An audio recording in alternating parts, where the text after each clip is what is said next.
is an all-woman feminist podcast. Definitely.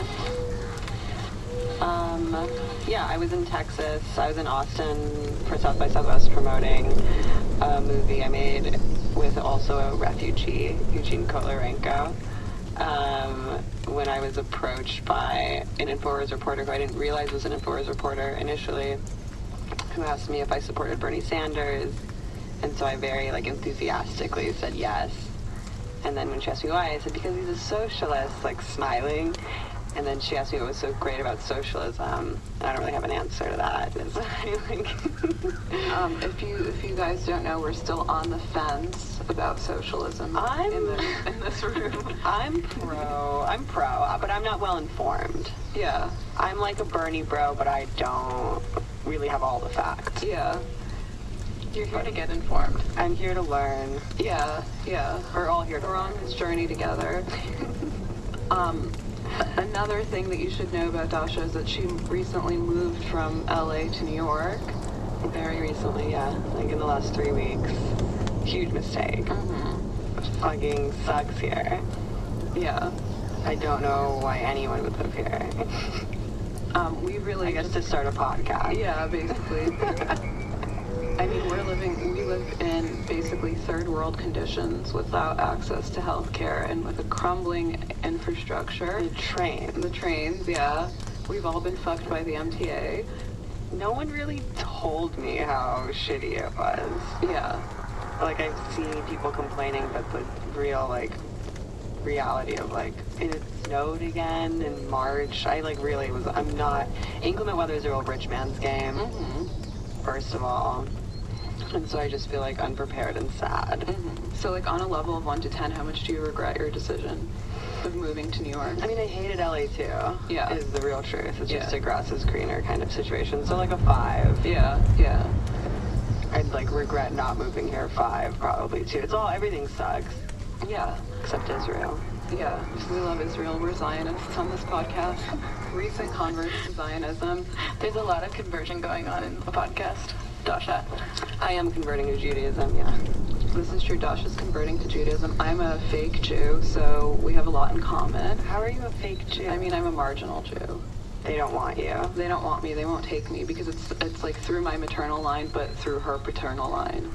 Oh. Yeah. Well, maybe we can get a mikvah together. Yeah. I need a whore bath. We could find a nice reform temple. Yeah. I'm still waiting on a 23andMe analysis. Get back to you. Yeah, we're gonna find out if Meg is 1% Ashkenazi. And maybe Russian too. Yeah. And then Well, it's cool you're comfortable just I keeping grew your up in a DNA JCC, then. that counts. Yeah, I learned yeah. to swim in the JCC. If you went to the Y, it's retroactive rape. If you went to the Y, you're retroactively Jewish.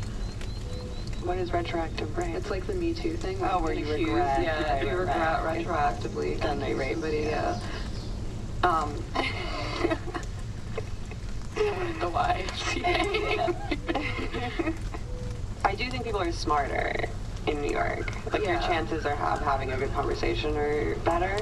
Yeah, this is definitely a thing in that I think Not fake news. the closer you get to Europe, the more intellectual discourse is privileged among young people, and actually the defining feature of whether you're interesting to somebody or not, in a platonic or a sexual way, is whether you have some baseline level of intelligence. Where in LA it seems just people are hot and wear concert tees. Yeah, it's completely acceptable in Los Angeles not to read a book for years or ever. And Which, no one... begs the question, what the hell were you doing there? Well, I'm an actress. Yeah, this is true, yeah. And it's cheaper to live there. Mm-hmm. It's you can be more of a loser in LA, which appeals to me. The quality of life is higher. The quality of life, you can have a better quality of life and not do very much. Do very little, yeah. I did a lot of contemplating what it would be like to be productive. Yeah. I lived in LA. Yeah, I think LA is a lead up to greater productivity in New York City.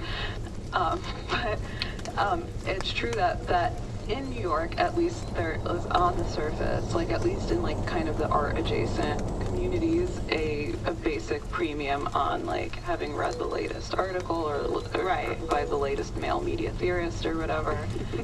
And like, you know, everybody is like reading like E-Flux and Art Forum, and there seems to be like a basic Receiving the discourse. E-Flux emails. Yeah. There's Yeah. more discourse So there are happening. more people on E-Flux email lists in New York than there are in LA. And people can read in LA. Yeah. But I do hate the train. I am really scared that someone is going to push me in front of a train. That feels like a real threat to me. I'm sure it does happen. People are like, that doesn't happen, but I know No, this that is a real fear. I'm more scared that I'm gonna slip in front of the train. on accident. I'm doing air accident, quotes. yeah. Like slip on a banana peel or like step on a rake and then fall into the train cavity. But no, that's a real fear because like I walk around like texting or like refreshing my social media feeds all the time, and like my mom's always calling me about this. Like she thinks that I'm gonna like literally fall under the wheel. I actually got hit by an ambulance once. True story, in New York City. Texting. Yeah, texting with a boy, and I got like taken to the hospital in another ambulance because they couldn't, because that they were on their original way. ambulance couldn't take me. Yeah. Damn, are you okay? Yeah, I was fine. They put me in a neck brace, and a bunch of like really hot firefighters lifted me up, and it was like New York firefighters are exponentially hotter. they're really than, hot. They look like Tom In Selleck. LA? Any firefighters I've ever Why is encountered. that? I don't know. Because I think that maybe, well, I don't know. Just people in general. People are more attractive. In New I York? will say in In New York, yeah. really? Because the myth is that they're more attractive in LA. They're thinner. They're thinner. Like, people are thin here and fitness addicts, but I feel like LA people are still thinner. Yeah, I feel like everybody in LA kind of looks like Rachel Zoe. Yeah, Rachel exactly. Zoe. It's all a very uniform kind of hotness, and here Yeah. there's just more like a diversified, like, nice, like on the train, like everyone kind of, in Manhattan, everyone looks pretty good. Yeah, they look cool, but the hotness in New York, it's true. The hotness in New York is one that is like deceptively, in an illusory way, makes people look like they're maybe intelligent and have a couple of brain cells up there. Like everybody in also- LA, like looks doesn't very matter. unicellular. Yeah. It also depends on what New York neighborhood you're in. Like, a Bushwick 10 is much different than the Lower East Side 10, Yeah. Williamsburg 10, the Upper West Side 10. Yeah. We should rate them. Yeah, I think we should have a rating system in place. The real like rating system is the binary, or either a 1 or a 0. So I think like all of that's out of the window.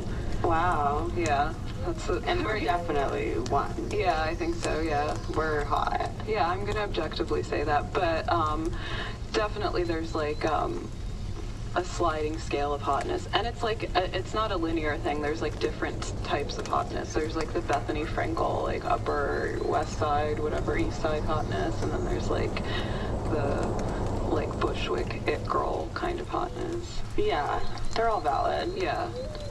What can I eat to make my ass really fat? I think you have need to to do lift. squats. You have to You need to lift. do Yeah. squats. You guys do lifting. Yeah, we do lifting. We've been evangelized Yeah. to the like muscle milk. Yeah, I need Yeah. to get prep done. I don't know. I'm just so scared to go to the gym. I know, it's scary. Well, we started going together. We were like gym Buddies and stuff. Yeah. But it's definitely worth it, and there's really no reason to do it other than your vanity. But it's also a great moral high horse to get on, because you can be like, I'm doing this, you know, for my health, or like to offset my depression and improve Which my is a mood. myth.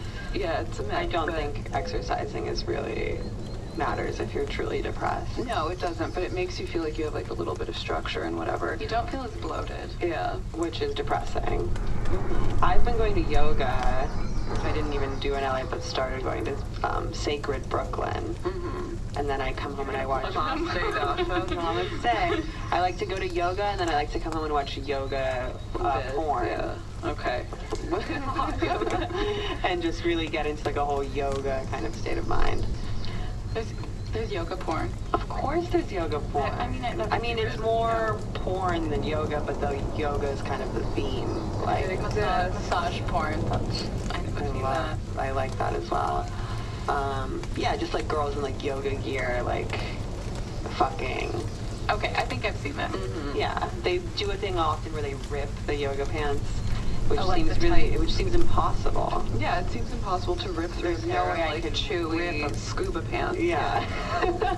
I don't have the core strength personally to rip No. through a pair of yoga pants. Definitely not. I'm gonna have to go to Sacred Brooklyn I a can, couple more you times. can rip through a pair of panties, but not Yeah. a pair of yoga pants. But if you're wearing yoga pants, you probably shouldn't be wearing panties. What kind of a sick freak are you? No, no one does that, right?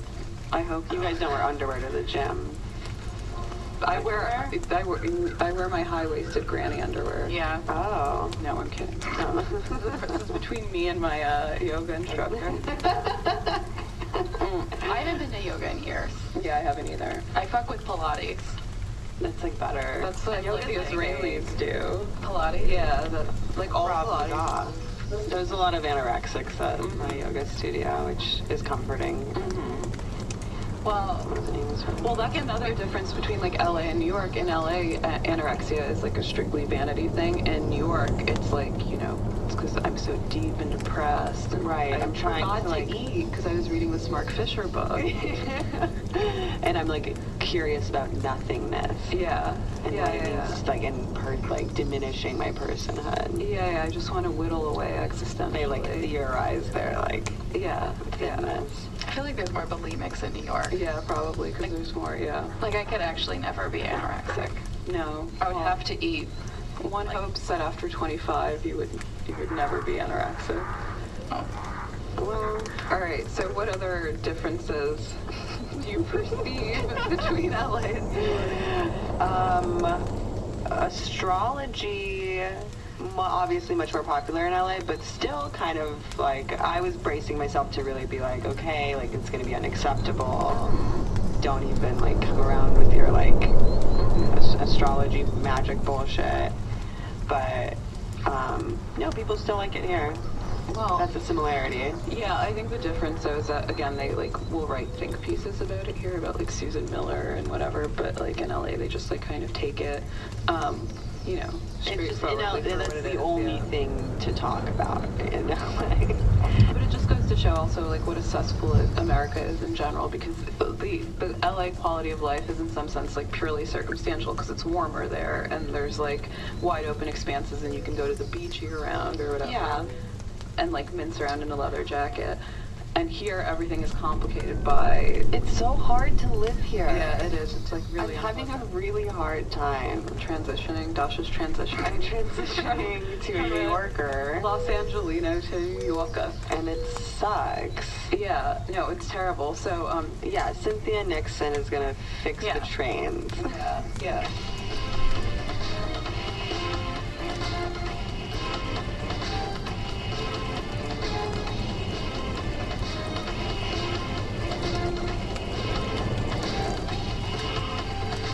The big story is that Cynthia Nixon, who is an actress who is known for being like the least hot one on Sex and the City, is running for governor, for the Democratic governor position against Cuomo, who It's his two-term fault the governor. trains are bad? Yeah, yeah, It's Albany's fault. yeah. Is it? Why are the trains so bad? And what can Cynthia Nixon do? To improve the train situation. I don't She know. said she was gonna fix them. Right? Yeah, This rides is- them. This is her. Yeah, Cynthia Nixon notably, came in late to a press conference. This was the one announcing her gubernatorial run, right? Because she was allegedly late on the train. Now, whether or not that's like a calculated PR media stunt, Which is a good stunt. or I respect that. yeah, or it's an actual, circumstance remains to be seen, will probably never be known, but it's true that our trains our infrastructure is in like complete and total free fall, and I don't know, I mean, what is to blame for the trains? Probably some level of neglect and corruption. There's corruption. Yeah. Is the idea, right? Yeah, the Is MTA like misallocates all their money. like it could be better. Yeah. They're better in LA even, the trains are better. Yeah, and in every European city, effectively, and in Moscow, which is Yeah. a quasi-European city.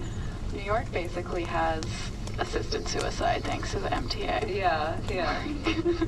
Like real third world conditions. And so, I mean, you know, Cynthia Nixon, I don't know much about this, but I did sort of scan her platform, and she's kind of a Bernie sympathizer and has tapped a lot of former Bernie campaign aides. There was an article in The Cut about, how like Bernie bros are out for Nixon.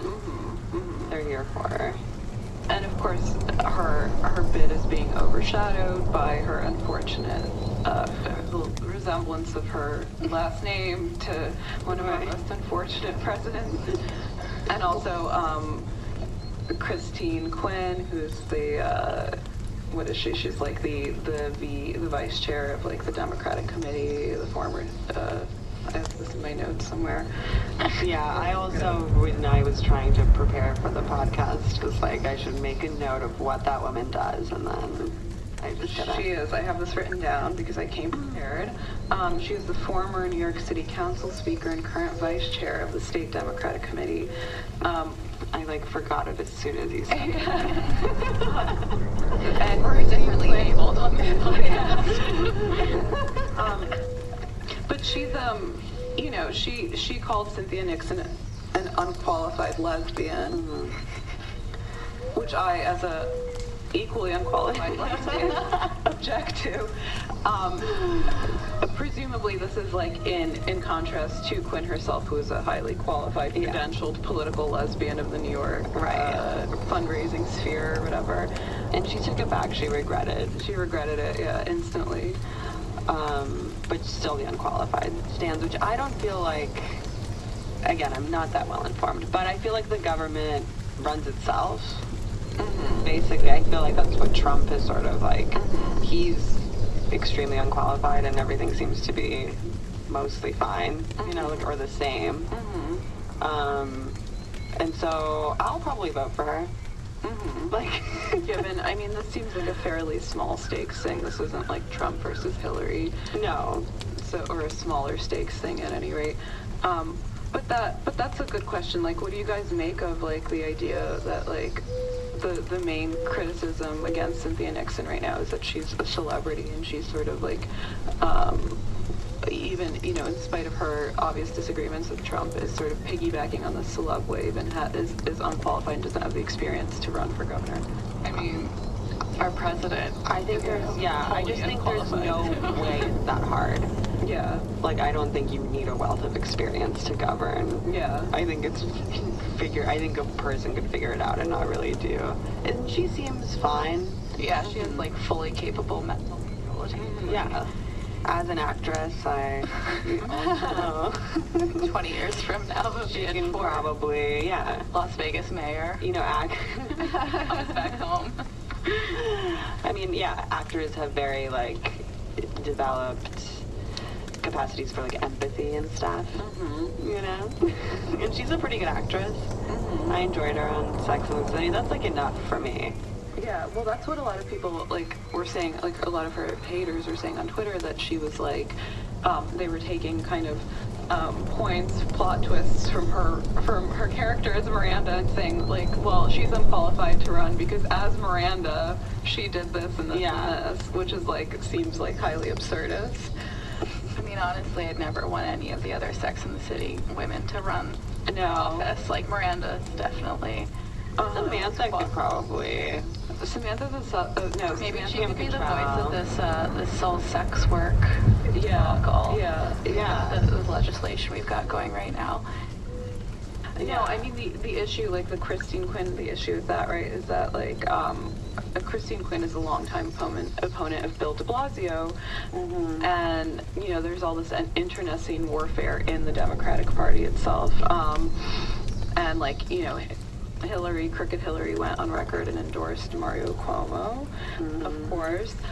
And it's going to be a no for me. Yeah, and it just goes to show that, you know, these people have learned nothing from their disastrous loss and are you know, digging in their heels, making fools of themselves. They have no skin in the game. But the idea is that, you know, while I'm prepared to lend my support to Cynthia Nixon as a completely like marginal, not all powerful New Yorker. You know, she's basically, let's say, aligned with de Blasio, or somebody like Quinn is aligned with Cuomo. I don't see that there's going to be much of a policy difference there. It's more, you know, like liberalism 2.0. She's talking about income inequality. She's like saying the right things. She's on TV. And you know, Cynthia Nixon isn't somebody like Ciccolina or whatever her name is, the Jeff Koons porn star who ran for Italian Parliament. You know, she's not. She's a person who's like, I love sex. Like, we should have more sex. And like, she's a person who's basically like known for a relatively like minor role in a fairly successful show, or not a minor role, but she's a person who's more, you know. She's not like, you know, some hoe bag actress. She's a person. She's the ugly one. She's the ugly one. She's steeped in the fabric of New York City civic life. Her wife was, you know, her wife, who we will not misgender on this program, was a long time, you know, aide or campaign person of de Blasio. So this is a person who really like does have at least some nominal credentials or bona fides. And again, it's not that hard to run for office. It's definitely not that hard to run. And it's very important that if you're a woman and you run for office, you have to be like non-threatening, which is to say physically not that attractive. Which she's got going which for she's her. got in the bag. I wonder can we get a long hair pic of Cynthia Nixon? A long hair. I don't Does know. she have I don't know. I think like, you know, she could almost be like a character on the L Word. Yeah, but she must have had long hair. Well, she also doesn't identify as a lesbian. She identifies She's as bisexual, which is and problematic. You know, the comments made about her has also bi erasure. Yeah, it's also she's an unqualified bisexual. Not a fact that she's called an unqualified lesbian because she's actually an unqualified bisexual. Right, exactly. Yeah. I would fuck with that tote bag. Unqualified lesbian. Yeah. It's like I still want to get like the Scaramucci tote bag. That was like, oh god, I miss Scaramucci. So wait, here we go. We've got a long hair, red carpet pic. Yeah. You know, it's fine. She's still not threatening. Yeah. She's got like a stripper stripe. Yeah. But no, I'll vote for her. Yeah, she's got my vote. Hey. Sex work. So we're endorsing Cynthia Nixon, and we're moving on to Fosta and Sesta, who sound like two really crazy stripper sisters in Fort Lauderdale.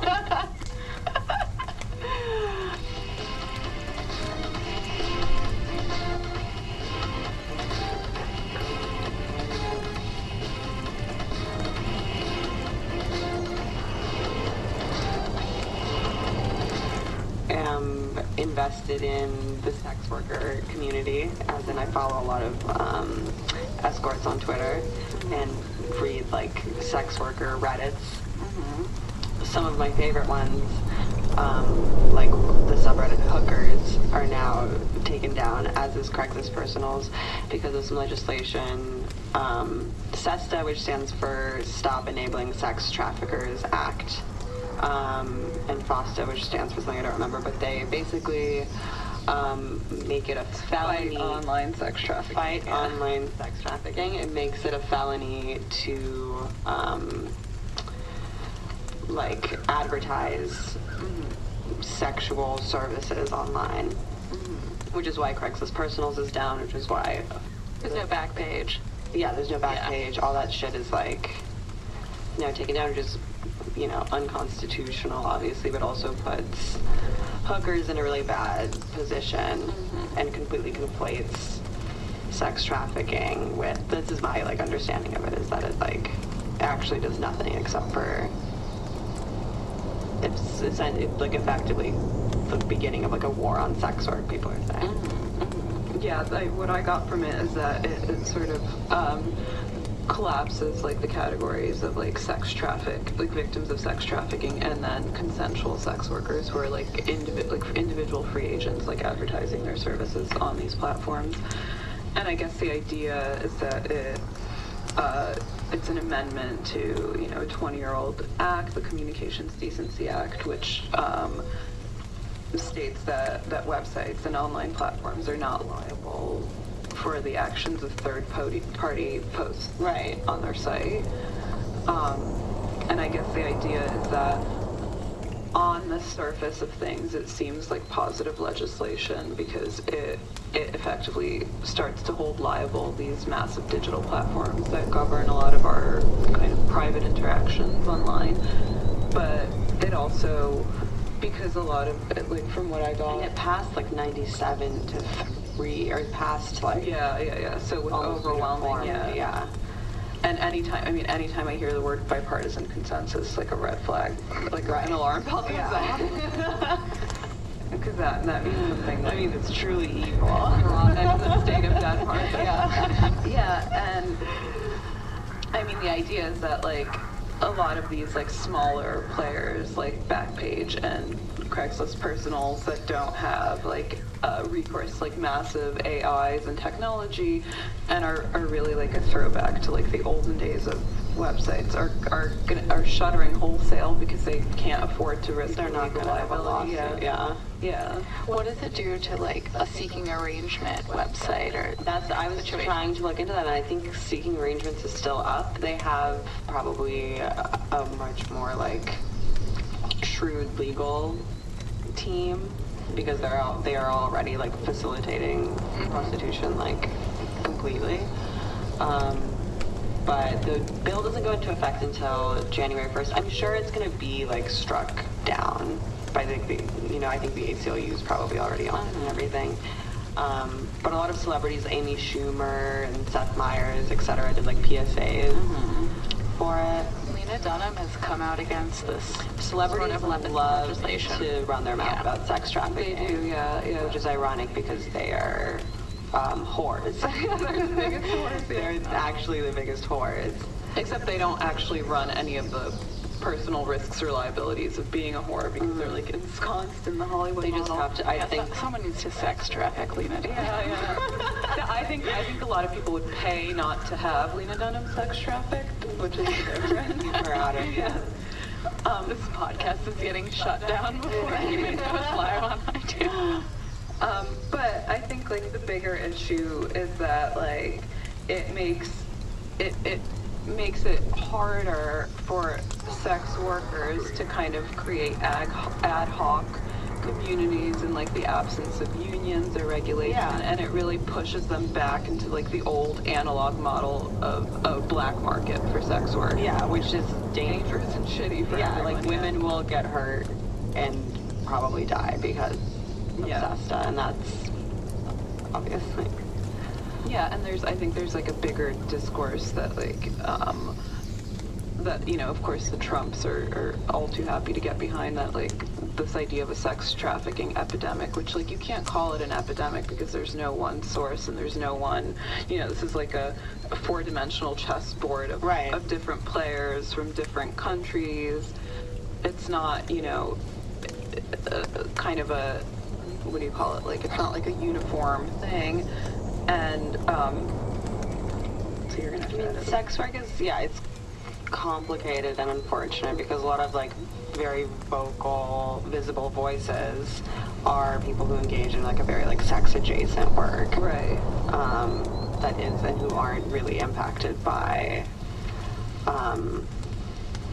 like really like what it actually feels like to be marginalized and to have to actually like sell sex. Like they're like usually like cam girls or something, which is sex work, but it's like the people who are really at risk are much more marginalized.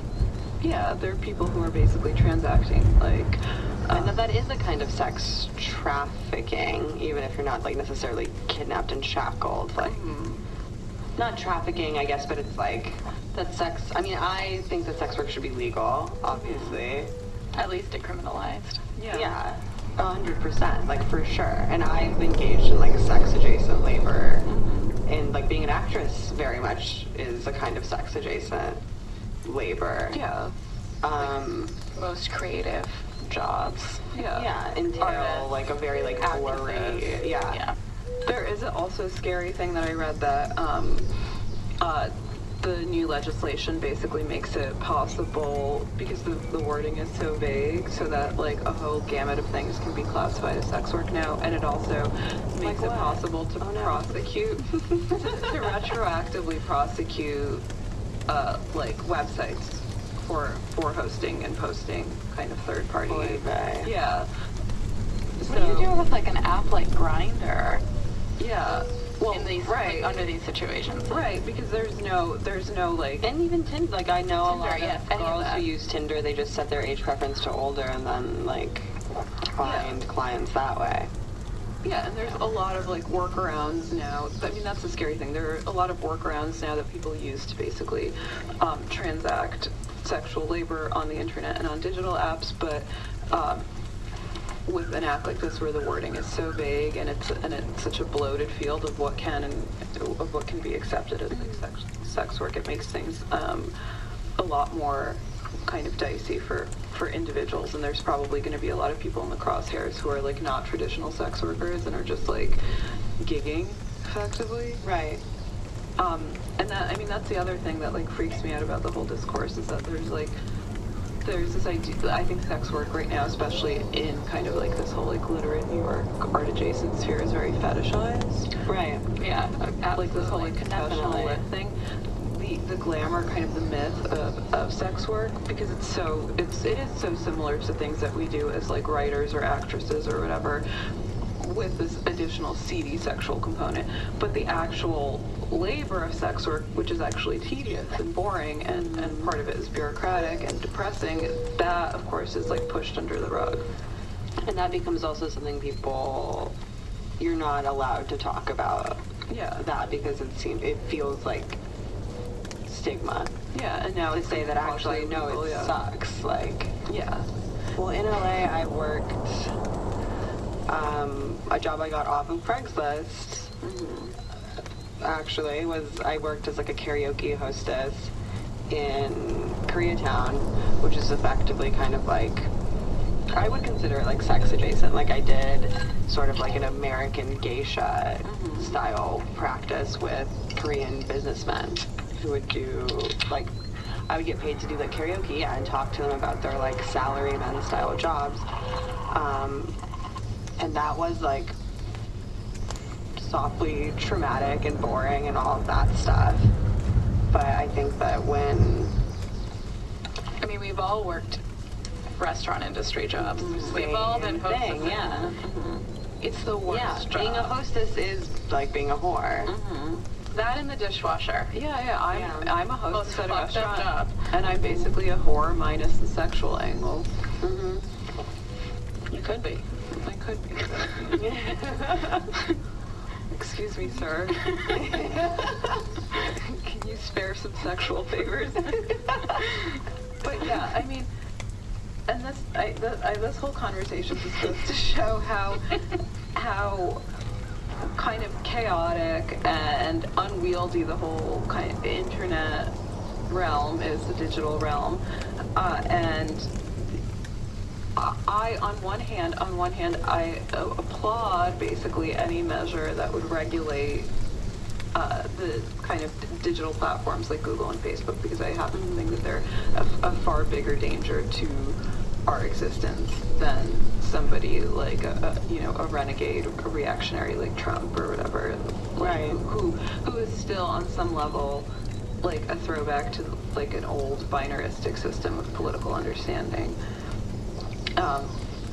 But on the other hand, I think, how am I trying to articulate this? Because I'm a little tipsy now. But on the other hand, I think these sort of sensationalist, provocative measures that are basically tugging at the heartstrings of the populace with these like kind of salacious narratives of female victimhood are actually serve no one, because they're not actually cracking down on, I would like to see like a real state crackdown on like Facebook and Google, not something that like goes after like effectively bit players like Craigslist and Backpage, right? And ends up actually endangering private individuals who are just trying to make a living the best way they know how.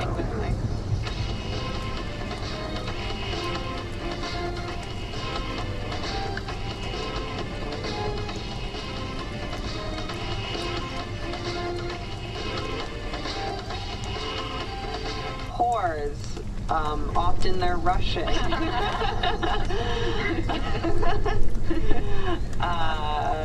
There was an election in Russia recently. Yeah, I think we can, There you go. That's a seg. Yeah, there was an election. Daddy has won the election. Back, baby. Yeah.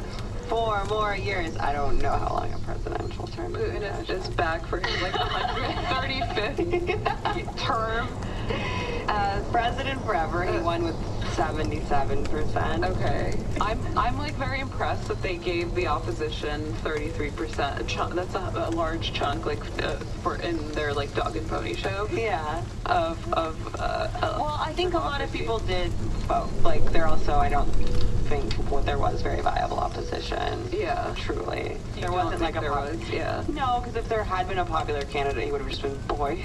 He would have been poisoned, yeah. Or shot while he was like philandering with his girlfriend. Exactly, yeah.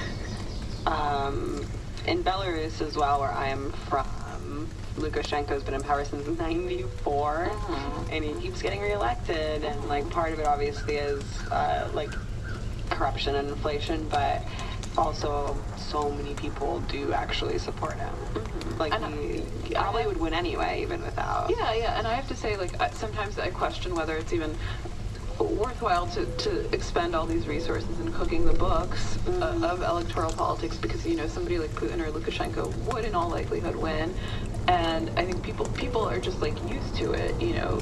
It's like Stockholm syndrome. Everybody's like used to their like collective abuse.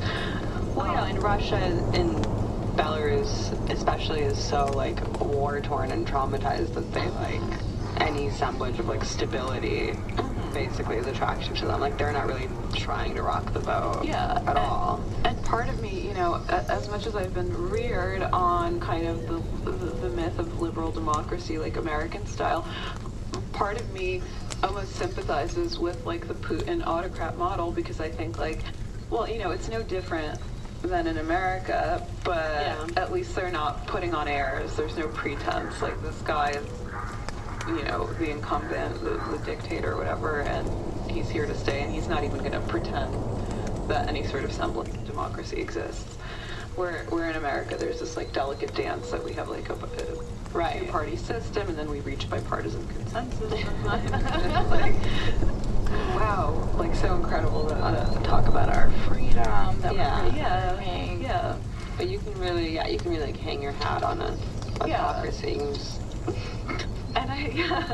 And I think, like, you know, it's like, you know, when Berlusconi was in power in Italy, and like the government would basically change the guard every 18 months or whatever, which is like another kind of interesting model for governance, which I think Trump is sort of implementing now, because he keeps reshuffling, like he keeps like dismissing people that he himself hired, and it's almost like this like Soviet, like taking a line from like Putin's, you know, Dark Knight court jester sort of and no, I mean, it really is an implementing the sort of like non-linear model of governance, which is scary, but also like for people who butt chug art theory is basically interesting.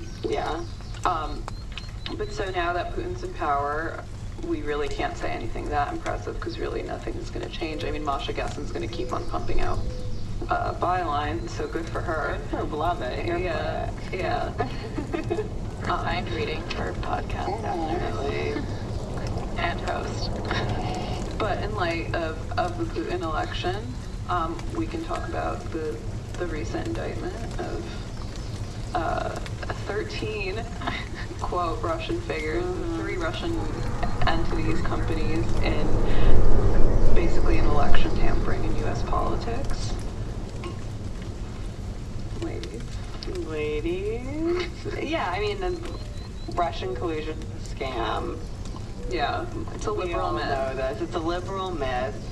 The most, like, concise take on it was Masha Gessen's article in the New Yorker, I think, where she talks about it is like a new Cold War in a lot of ways, because Americans have this anxiety about Russia as this like extremely cunning, masterful, like they've like infiltrated our democracy, when actually if you look at like the Facebook ads that were being run, like, they're basically just nonsense. Like, they're just kind of creating, like, collusion.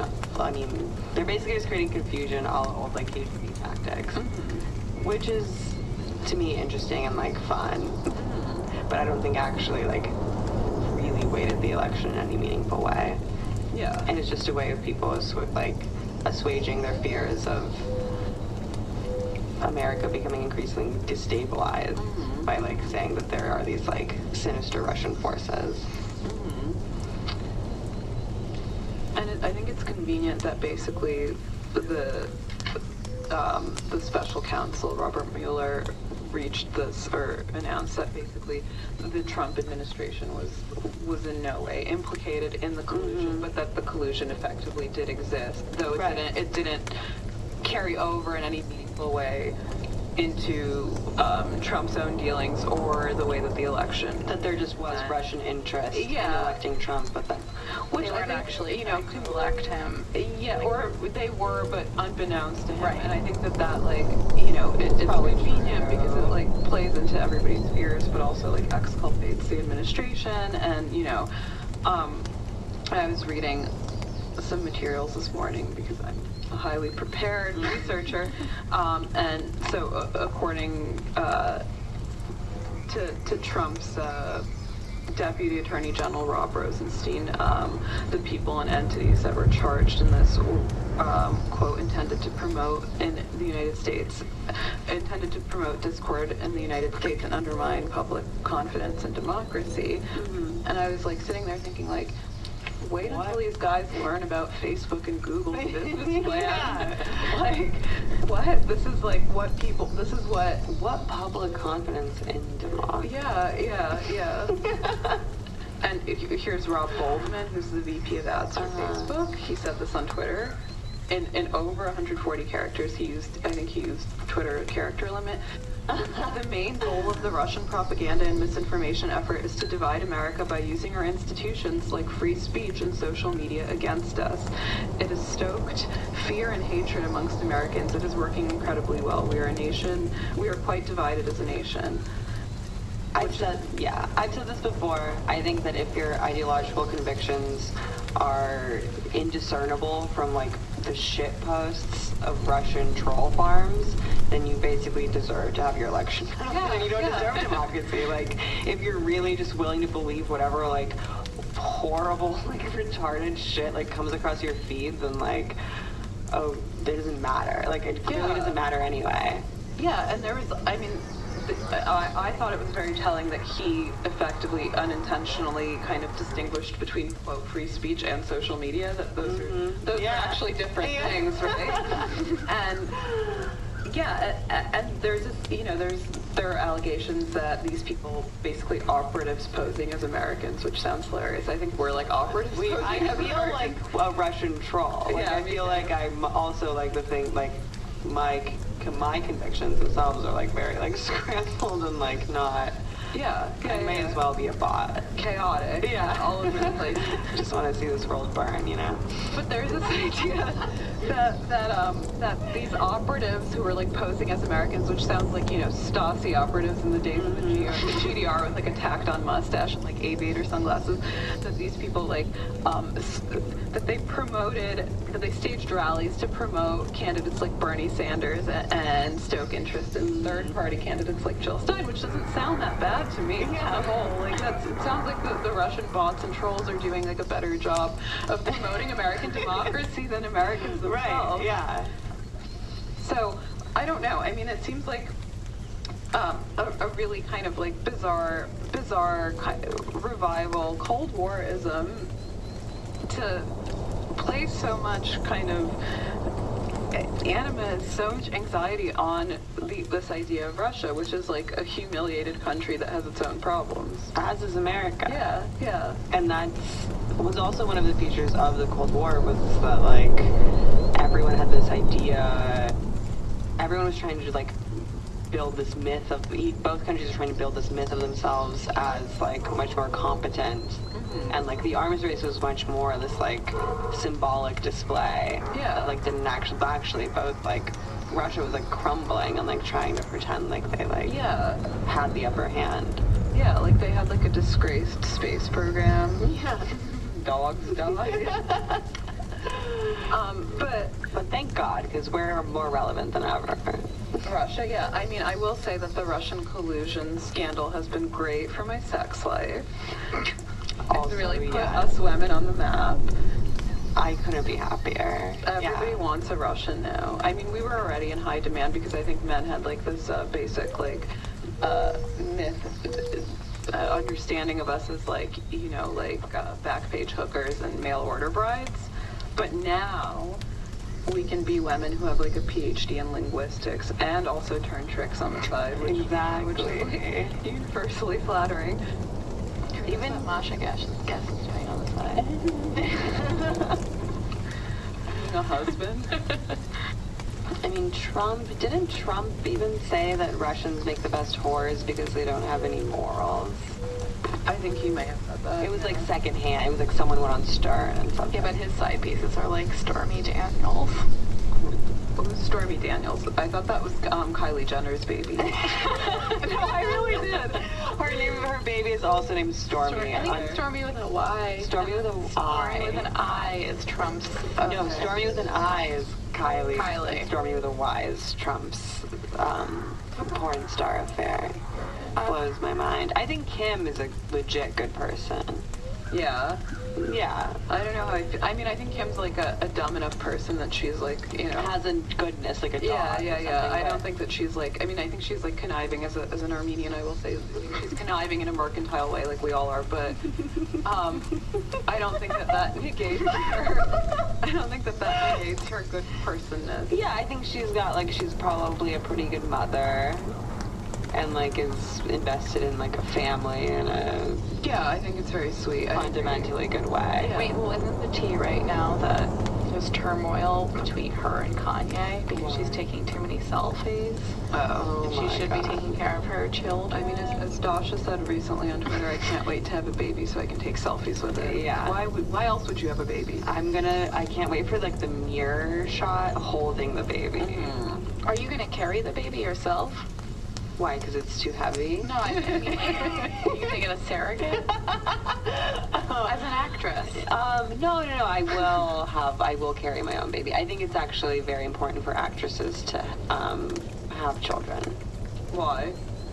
Because it's a super primordial, like, meaningful human experience, which I think as an actor you're supposed to maximize your access to. Yeah, that's true. You know? That's what they call method acting? Yeah, which I practice. Yeah. But people, lots of people are like, why do you want to have a kid? Your career's gonna be over. But it's like, no, it's just beginning. Wait, so guys, fill me in on this Stormy Daniels thing. Stormy Daniels is a porn star who had an affair with Trump. He paid her a lot of money to, like, hush money about it, but he never signed the non-disclosure. This all could be very wrong. What I'm saying. This is all stuff I've like hobbled together from reading Twitter, and that's like, it's my truth, and we're just going with it. Yes, and now she's come public about the fact that he had an affair with her, and she's going to have an interview on 60 Minutes. Tonight. Yeah. Is that right? It's Sunday. Okay.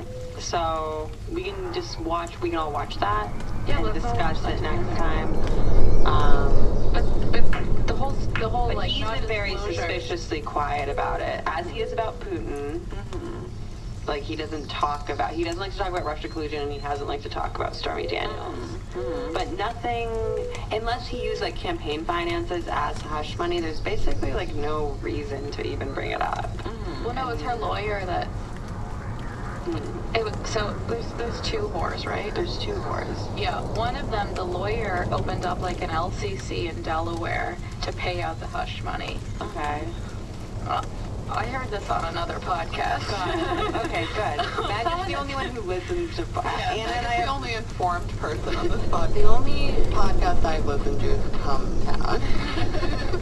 So I don't know what they're like Who is at all. responsible for the Come Town graphic? Probably Meg. Because it's like disgusting. Nick's like an illustrator.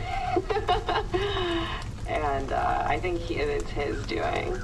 It's vile. Yeah, I love it. Yeah. No, I love it too, but it's just... I hate when I'm listening to Come Down in public and like every time I look at my phone, it's like this like splashy Come Down graphic. I'm just gonna listen to Come Town on the train and hold the phone like outward so that I can see that I have "come" written in "come" font on my phone. It's like, you know, like when I was reading Chris Kraft's I Love Dick and I carried it on the train in the hopes that like, you know, maybe like a hot man would talk to me and they like stayed the fuck away. I don't know what it was. Wait, that's like New Yorkers are too literate. In LA, they would be like, "What's up? I heard you like You like dick." dick, yeah. Honestly, I never see anyone reading anything that I respect. It's always like an infinite jest. Like, Yeah. On the I like, see a M lot of train, fucking like, dipshits reading like the first page of like a Heidegger book. Yeah. Like, great. Like, I'm sure you're really focusing on that on the noisy ass, rickety, shitty, stupid, fucking awful train. Cynthia Nixon is Nixon. Please. Yeah, 2020. Cynthia Nixon, I'll go on the record. Red Scare endorsed. Cynthia Nixon. come to go on Red Scare. Cynthia Nixon, come on Red Scare. And please fix the trains. Whatever you can do to help me. Yeah.